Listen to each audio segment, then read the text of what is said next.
So hey everyone, welcome to rareliquid. Today I'm with Cherie, and today we're going to be making a video about our experiences at our MBA programs. And so Cherie, as she'll talk about, went to GSB, Stanford, and I went to Wharton. And we're each going to be answering 10 questions. We'll kind of like take turns. But first, can you just start off by giving us an overview of your background? Sure.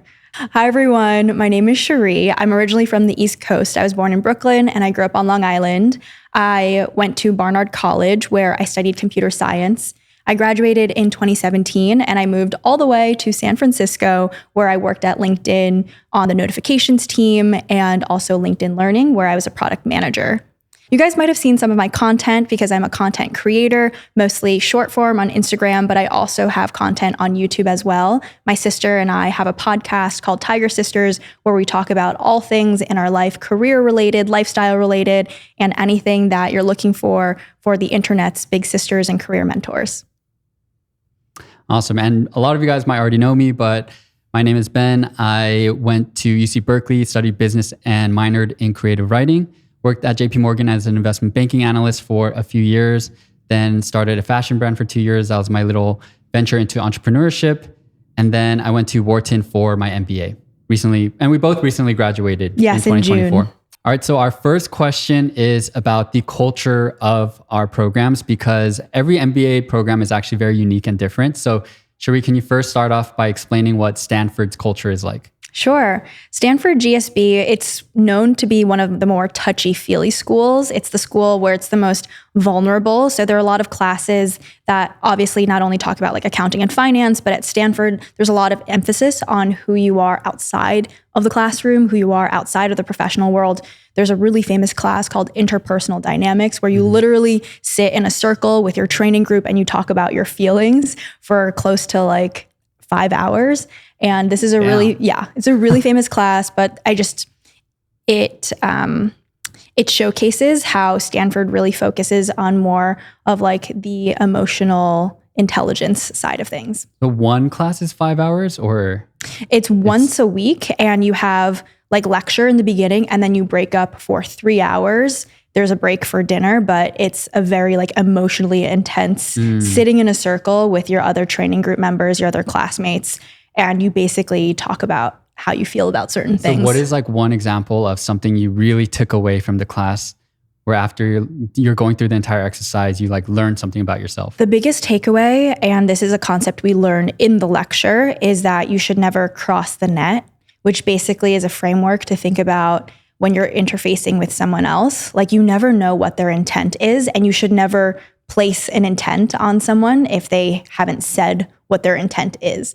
For example, like if you're walking down the street and I'm like, oh my God, hi Ben, and you like ignore me, I could be like, oh my God, Ben's mad at me. Ben is like a bad person. He doesn't say hi to me, but that's me crossing the net because I have no idea what you're thinking. Later on, if I talk to you, you're like, oh, sorry, I didn't even see you. I was completely in my thoughts. Like that would be a correct way to go about the situation if we talked about it, and it would be wrong to cross the net. We talk about that a lot at Stanford. Got it. So kind of like giving people the benefit of the doubt. It's the benefit of the doubt, giving them grace, and then also being able to initiate a conversation when there is internal conflict or turmoil, when you don't want to assume other people's intentions. Got it. Okay, cool.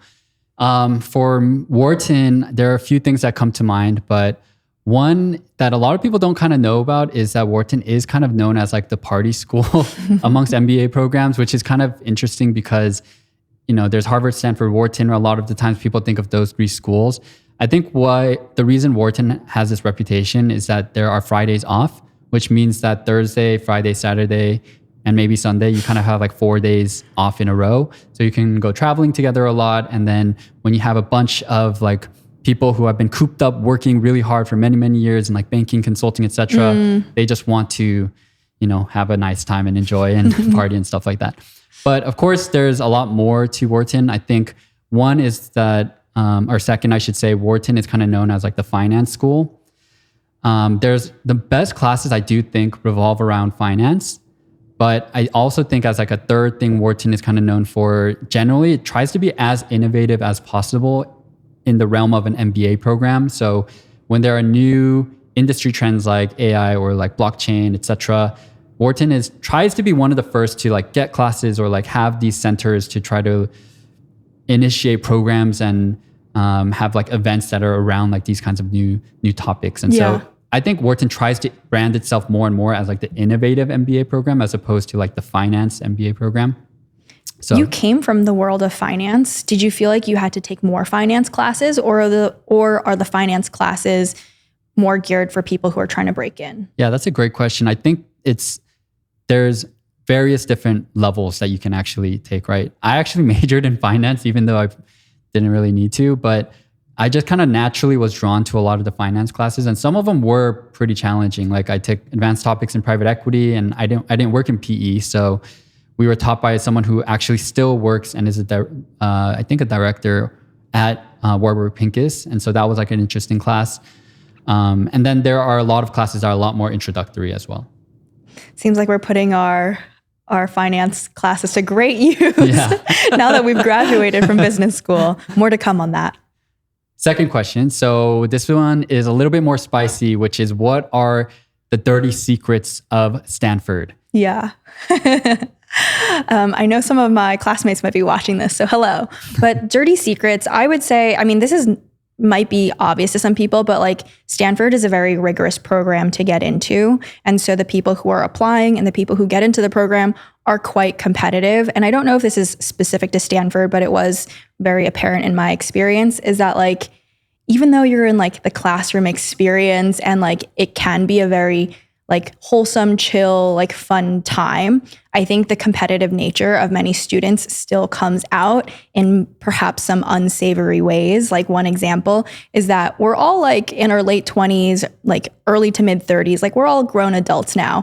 But like as soon as like club elections come up, like why is there drama? Why is there like such a competitive nature when you're trying to be like president, co-lead of a club in business school? That might have mattered in undergrad, where like it was a big thing and it helps to show leadership for your next role right out of undergrad when you're 22. When you're 29 or in your 30s, it doesn't matter that you were president of, some club in business school. It really doesn't, especially when the club is like wine club, or you know what I mean? Like that's not what employers are looking for. And yet the competitive spirit really came out during those elections, and sorry to say, it was not pretty. And, I don't think I really enjoyed seeing that side of my classmates. I remember things getting pretty, like people got very intense. Heated. And passionate about wanting to lead certain clubs, probably because they're kind of like tied to their interests, so maybe I didn't run for anything. So then I kind of feel like I stayed away from a lot of that, but I did see a lot of my friends also go through something similar. Yeah. For Wharton, I would say that one thing that's kind of a dirty secret is that the class size, it's so big. Like Stanford is around 400. Wharton is double that, around like 800 something. So it's really hard to get to know everyone. And at times, I kind of wished we had a smaller program, because it's really hard to feel like you have the ability to get to know everyone. And if you don't, you're always kind of in this mindset of like, oh, I should be meeting more people all the time.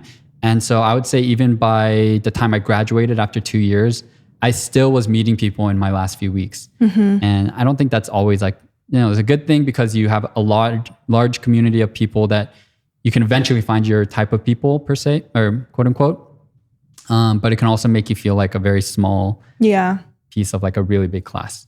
Double-edged sword, but at least Wharton's kind of in the middle. HBS has like 900, 1,000 people, even bigger. Right. Yeah.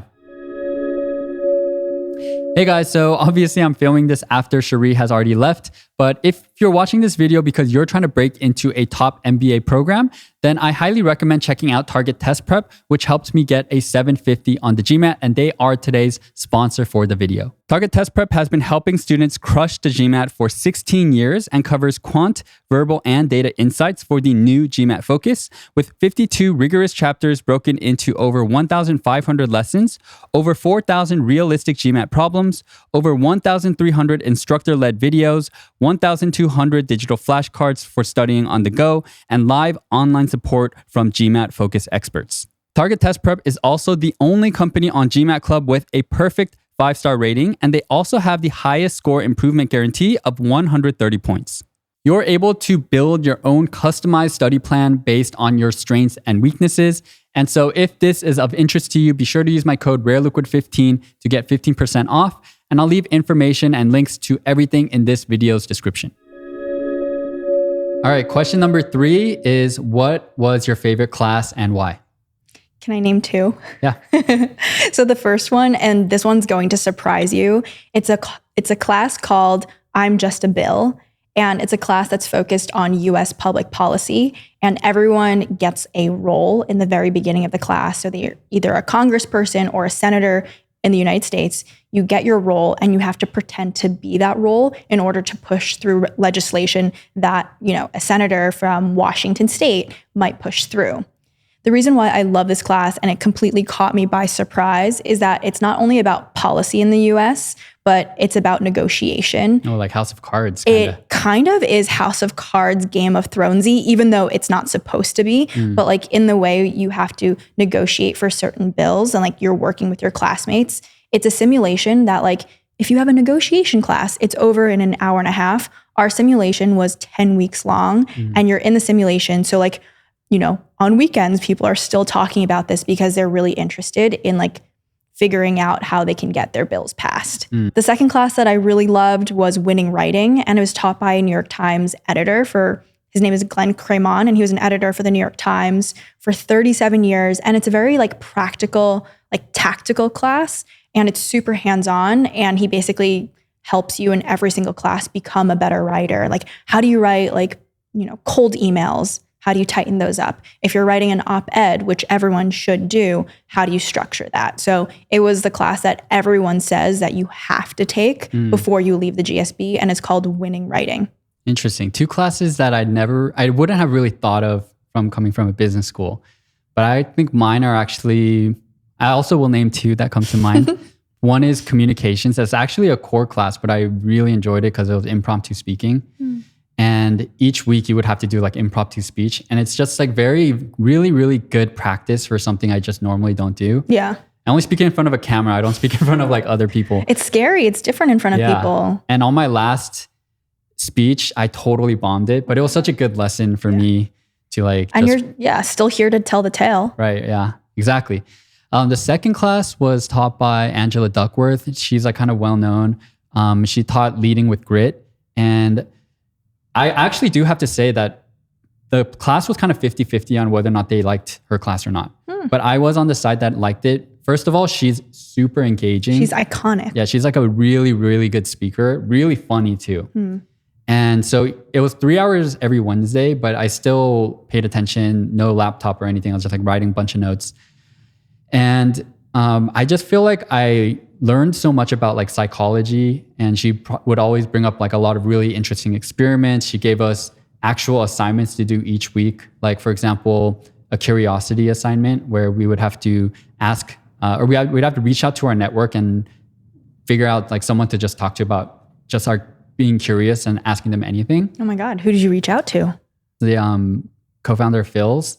And so, to be honest, I kind of already knew him, but I didn't really like talk to him that much. So I wanted to get to know him better. At least you didn't talk to him about curiosity or. Oh, well, I didn't talk to him I asked him about just like leadership and those kinds of things and like how to run a business and stuff like that. Cool. All right. Question number 4 is, what is the biggest personal and professional lesson you learned while at the GSB? Yeah. Mine are kind of related. I would say the biggest lesson overall is to run towards the fire. This is something that's come up over and over in my classes. And it's basically like, if there's a problem or a conflict in your life, like don't shy away from it and run directly towards it. As someone who is so conflict averse naturally, this really scared me. And so in one of my classes called Engineering a Remarkable Life with Joel Peterson, who was one of the former chairmen of JetBlue, this is something that he brought up over and over again and talked about how he would apply it in different parts of his life. For example, if his company was sued, his company was sued, like how do you run towards like a lawsuit? And especially like when you have a family and all that stuff, how do you balance it all? And we also have a class called Conversations in Management where we literally practice really awkward conversations that you're going to have, like when you have to put someone on a performance plan that's on your team, or if you have to terminate an employee, that's a really hard conversation, even harder for the person that you're firing, of course, but like running towards the fire and not being afraid of having those hard conversations. Wow. So your lessons come from your classes as opposed to some of like your other experiences. I mean, I think it comes from the entire experience of business school. Many of them originate in the classroom, but then are put into practice when like you're hanging out with a friend. And when I'm hanging out with a friend and I'm like, oh God, this thing happened. It's kind of annoying, but like, should I let it go? Should I bring it up? But like before business school, since I'm so conflict averse, I'd be like, you know what, I'm just going to like put it aside. I'm not going to address it. But then like, you know, it can build resentment and all that stuff. So I think it applies in the personal and professional aspect. Run towards the fire. I think that touches on the more touchy-feely culture of GSB where you're learning all these personal things, because I don't think I have that many examples where I took that kind of like almost psychological lesson. Really? As opposed to, and except for my Angela Duckworth class. Yeah. Because for me, I think the personal lesson came a lot from interacting with so many people all the time. And the most important lesson that really just comes to mind is that your reputation matters so much, because a lot of my classmates would either say things in class that were maybe inappropriate or not inappropriate, but unsavory. They say the wrong thing. Yeah. Like, for example, one guy said that he thought women should get paid less than men, but it was within the context and with his international background, he kind of meant it a little bit differently, but word kind of spread in a very bad way. He's actually not like misogynistic or a bad guy. He just thinks women should be paid less than men. It's just, I think I wasn't even there. So it's really hard to explain the full context, but some people have just told me both sides. Yeah. Well, I guess that's like a perfect like encapsulation of like, you weren't there, but like, you know, people still talk about it. And even if he didn't mean it in that way, like your reputation kind of precedes itself. Yeah. People talk. And that's one example where maybe people weren't there, but then there are just other examples of honestly like people cheating on one another, and then everyone finds out. And then there's just people not treating each other well when it comes to, let's say, like club elections or something like that. And then everyone finds out. And then the world is like so small, like even in LA, or if I were to go to New York or in the Bay Area, a lot of people like kind of know each other. And I think that's, as I also get older, I realize that reputation is just so important. I learned that in school as well. Professionally. Well, I guess I'd also say your reputation takes years to build up and can take like a second to completely fall on itself. So yeah, you have to be careful. Well, just be a good person and like be careful what you say and how it affects other people. Yeah, definitely. I think, professionally, my biggest learnings actually probably just came from managing the business that I had, like rareliquid plus school and then social life, like managing all three of those. I had never been put in a situation where my calendar, like from morning to night, it's just so jam-packed with things that I do want to do.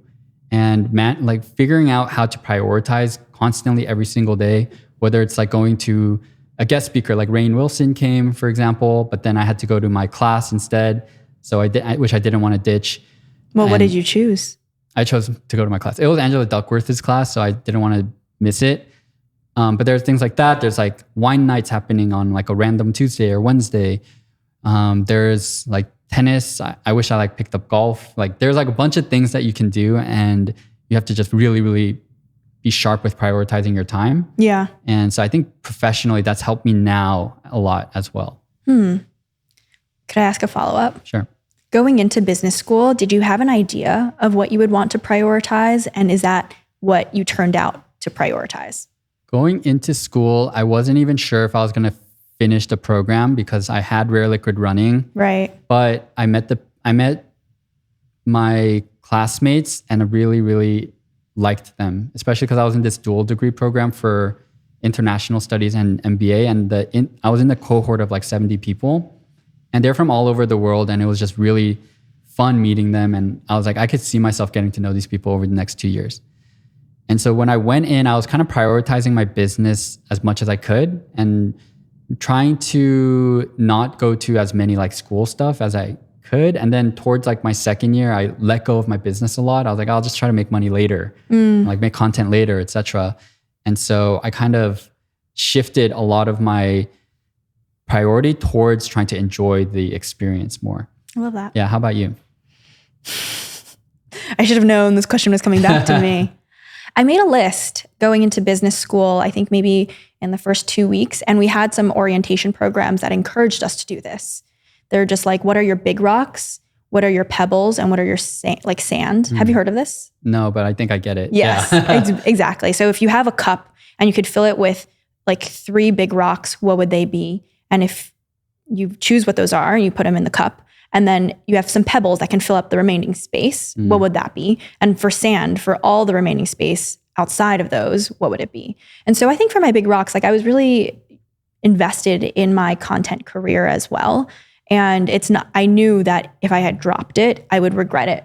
So I was just like, how do I continue to keep it up? I also really want to prioritize like the social aspect. I feel like I could have done a better job of that. Like sometimes I'd just like be in my room, like editing content, and I'd be like, ooh, I should probably be out there like hanging out with people and like actually meeting folks. And then I would say one thing I'm really happy that I prioritized was meeting professors. Like the professors that we have at the GSB and lecturers, professors and lecturers, I use those interchangeably, even though those are not the same thing. The professors and lecturers are world-class. They're incredible. And they're so invested in our success as students that they go above and beyond to like help us, connect us, use their personal network. They also invest in students. So I'm so happy that I got to meet and really get to know a lot of the professors. So what were your big rocks and small rocks and sand? I wish I had my journal because then I could write it out. I think just like my big rocks was content career, social life, and then like meeting professors. I would say those are like the 3. There's also like fitness. I was like really mad of like, you know, if I let my like physical health go, also mental health, you have to also balance like calling your friends and family. I made those 2 my pebbles. So like Poor Jean, she's a little pebble. Sorry, Jean. But honestly, I mean, not really like, I guess my mom is like very conscious like of how often I would call her and text her. But I think my friends outside of school, like my friends before, like I definitely like fell off the radar for some time, whereas like they would do these group trips or go on skiing trips that all my friends would go on. And it's like, oh, I'm at school. I can't like miss class and go to those. And so definitely there's a whole like another topic we can dive into about like school friends and then outside friends. But yeah, I felt like made a very conscious decision to be like, I want to be in the moment present here on campus with the new folks that I'm meeting because it's such a short and limited amount of time that I'm here. Yeah, I feel you on 2 things. Like for content creation, I was in my room so many days just filming videos, missing events. And then I missed a bunch of birthdays and stuff like that because like I had to travel as well. But I guess, you know, you get a whole other new group of friends. So that's like the benefit. Yeah. All right. Next question is, how did you develop your friendships while at business school? And I'm going to actually take this first. So I think what's interesting about the MBA experience is that each class, even regardless of where you go, there's a lot, at least a few hundred usually. And so I would say for me personally, I left school with about like 5 really close friends who I think I would like hit up and hang out with all the time if we were in the same city. Yeah. And then call it like 15 to 20-ish people that I would invite to my wedding, or at least are very, very like top of the list, but we'll actually see after a few years pass by, I guess. Yeah. And then I think, you know, out of the class of 800, I probably know roughly like a few hundred of them, 300, 400. And maybe I could reach out to them if I needed something or wanted to chat, visit them, etc. And then the other half of like the 400, like I would hardly know. And there were people I was meeting in my last few weeks of school after my second year. And also you have the class above you when you join and then the class after you. So for me, that's 2,400 people. And I did get to know a lot of like the people below and above, but it's a huge amount of people and you kind of end up meeting less people than you think. Yeah. I would say one of the best ways that you can meet people is through the trips. like the international trips and just the trip experience is a huge part of business school because you travel together, you're going to a new place, you experience new things together, and you get to hang out with people outside of the classroom context because in general, like people in the classroom can be quite different than when you're just hanging out with them in like a travel context. So I think traveling with your business classmates was just like one of the best parts of business school. I agree. I got a lot closer with my friends when I traveled with them because when you're just going to school, you may see them maybe like once a week at night or something or in class. When you're traveling, you see people like 7 days straight. Yeah. So you really get a lot closer. Do you feel like you made any like unexpected friendships while at school? Yeah, I also agree with you with like the numbers of like really close friends and then like the concentric circles. I would say one reason why I really love business school was because you get to meet people that you would have never met before.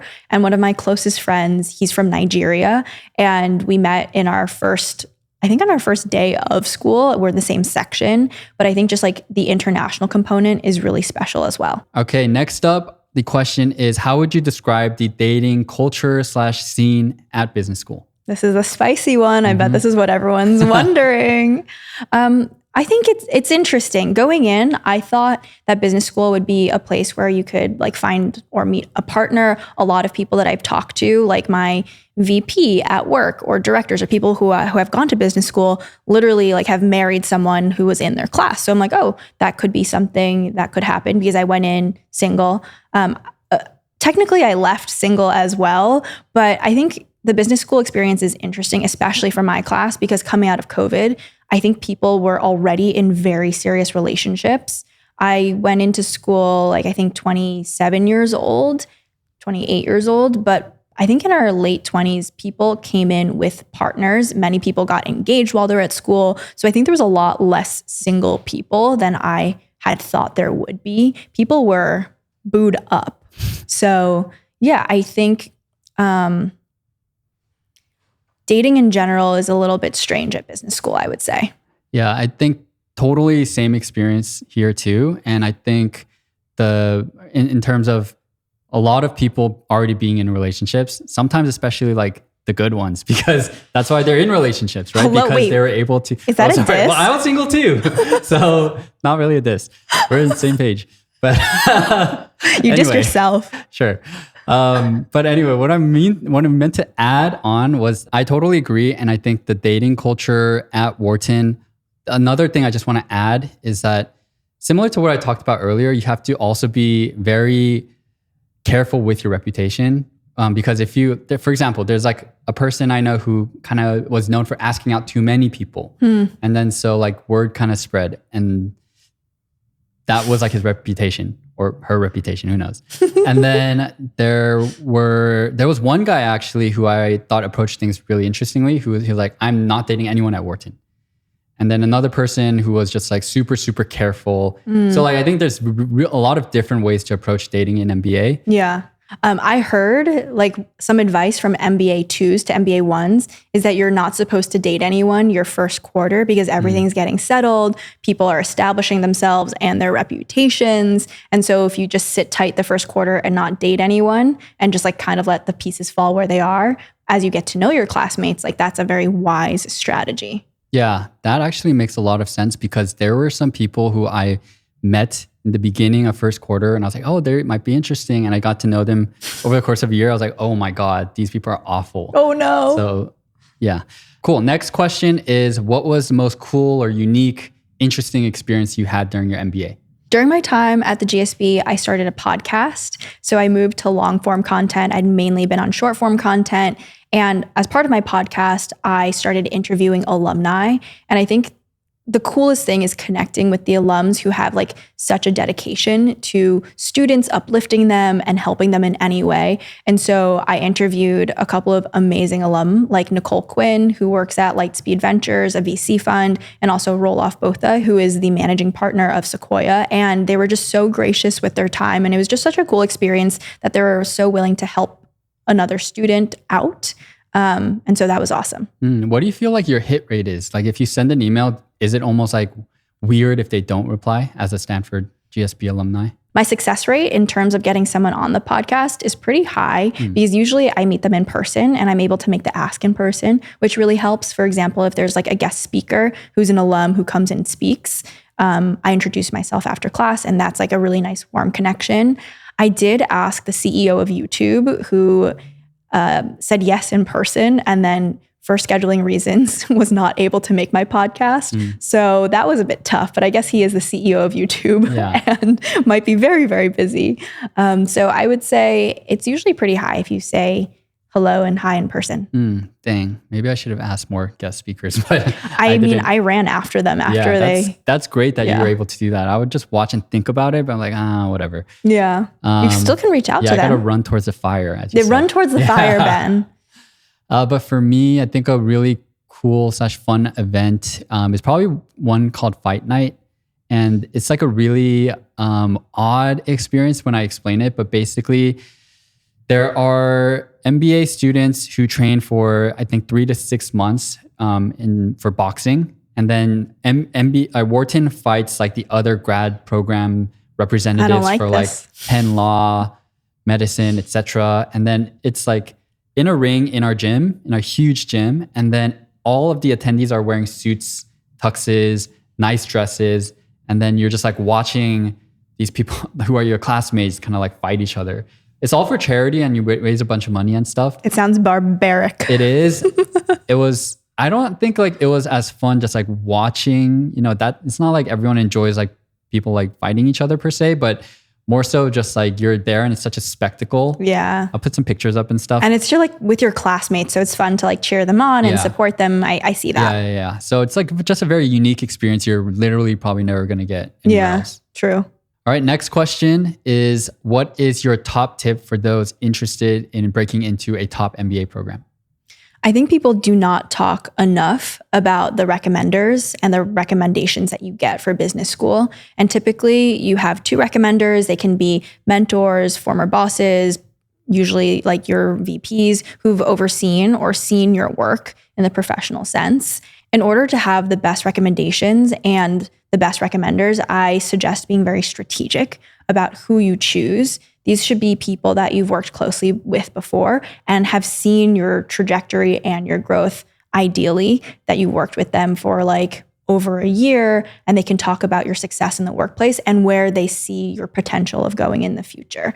And so this also gets a little bit tricky too, because for applications, you're not supposed to see your recommendations. Do you remember that? Right, yeah. There was like a box you have to check where you're like, once your recommenders write it, like you're not supposed to see the actual physical recommendation so that it comes from like an impartial source, etc. So something that people do is that you can create a recommendation packet for your recommenders, being like, if you're going to write something, can you please highlight these aspects of my work experience? And then these are my goals, aspirations, and hopes for the future. And please like talk about it, so from your point of view, but like in this way so that it connects my entire application together. Yeah. And I think that's a great tip and super, super important. If you just give your letter of recommendation writers nothing, then they're going to probably not write you a good one. That's a mistake. Yeah. You have to prepare them. Also, like it's a very big ask to ask someone to write a recommendation letter. So you want to make it as easy as possible for the person doing the recommendation. So preparing like, this is when it's due, these are the applications, these are the questions, like, and here are some bullet points about myself that could help, inspire you to write something. Yeah. Piggybacking off of that a little bit, I think my tip would be that I didn't really think about this as much as I should have, but it's super important to think about the AdCom's perspective when they are reviewing your application. And what I mean by this is that a lot of times you want to talk about how you are so great at your current job, and that is a reason maybe why you should be able to get into an MBA, but they're actually looking for future industry leaders. So like a really good exercise is to think about, if you were on Fortune 100 magazine 20 years from now, what do you want to have been known for? Like what industry, what kind of impact would you have made? And I feel like that exercise is a good one because that's kind of what AdComs are looking for. They're not looking for the best PM at, who's able to like I don't know exactly what you do, but let's say investment banking analyst who's really good at modeling or whatever and works 100 hours a week. Like that's not what they're looking for. They're looking for people who can be, let's say like MDs and bring in deals, or the head of product at companies. Yeah. And so you want to really draft your entire application philosophically kind of like towards that kind of what do you call it? North Star. North Star, yeah. Yeah. Well, you want to paint a picture for adcoms because like they don't know you, they don't know what you're about, but like paint a picture, make it as like quote unquote visual as possible of what you hope to achieve, and your recommenders will be able to like bolster that that image for the future. Yeah. Do you remember what your kind of career goals were in your applications? Yeah, briefly? I talked about my content career.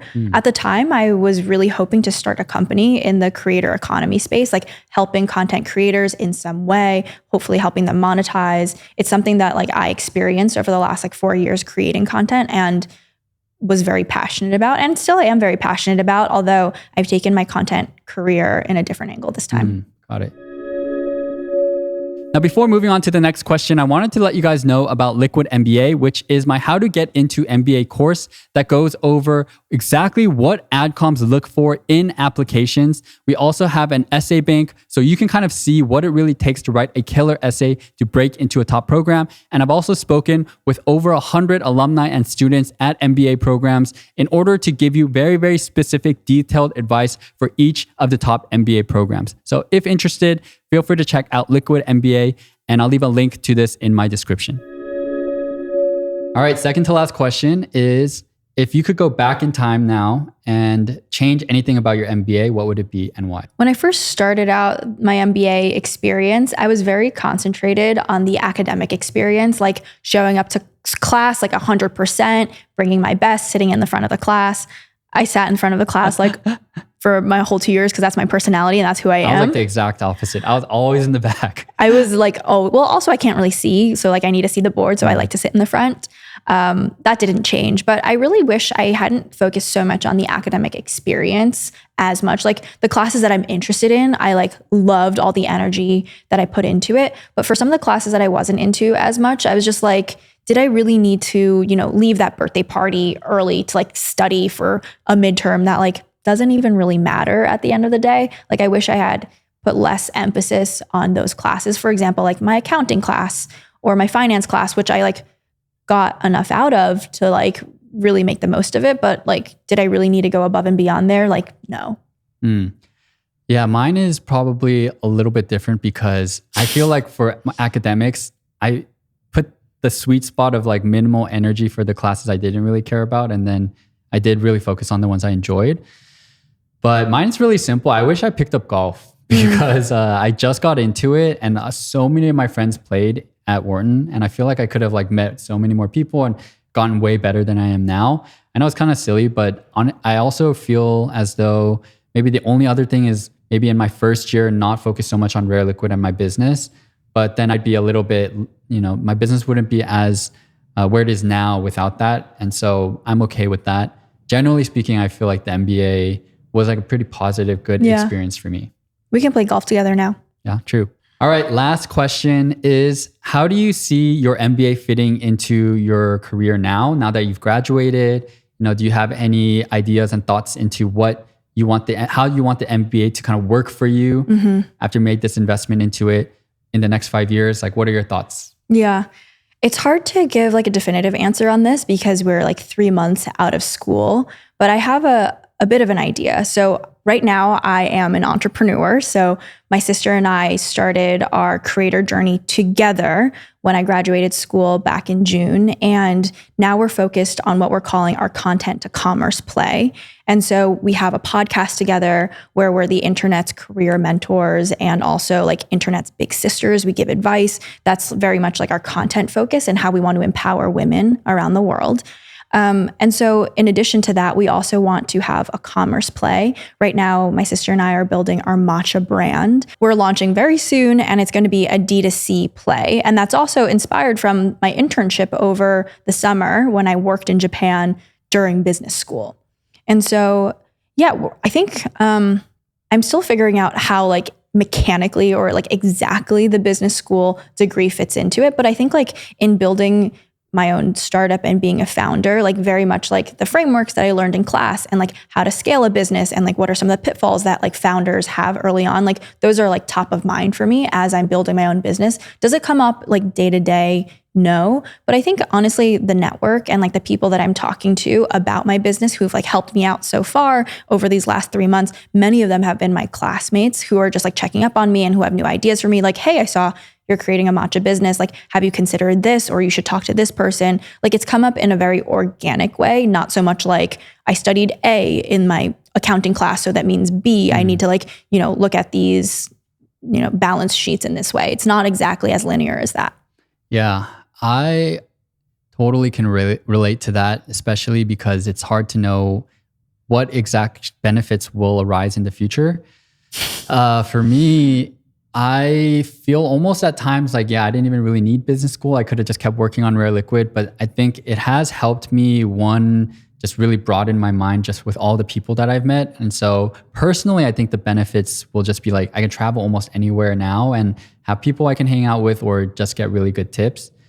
But career-wise, I have like Liquid MBA, which is like the MBA course, which I obviously couldn't do without having gone to MBA. It's like a new plot line for you. A plot line, a new like content / like life experience, but it's a plot line. Yeah. And I think if I'm being honest, like I do think that having like my past experiences before MBA was mainly I had worked in banking. I started a fashion brand, two totally unrelated things. And then if I didn't get the MBA, then maybe I could like run out of content or I could run out of like new potential business ideas that I could actually work on. And I think MBA always gives me a little bit more credibility, I'd say. Oh, absolutely. And then also if for whatever reason I need to work back in corporate, it does help me. It's like a safety net. I know. Which I think does provide some value there. But I'd say I also really agree with like the network part where I felt as though when I started my first business, which was a fashion brand, I didn't have people who I could reach out to. Now, if I want to start almost any company or any company, then I have a lot of people I can reach out to. Yeah. And I think as time goes on, that'll be more and more valuable. And that's probably how it'll really benefit me. Amazing. I love that. Cool. So that was the end of this conversation with Cherie, and actually went on a lot longer than we had planned. But yeah, thanks guys for tuning in. I'll leave information for Cherie's like socials, her business ideas, and her matcha stuff, like everything that's coming up in the video's description. And thanks for joining as always. See you guys. Bye. Should we shake hands? No.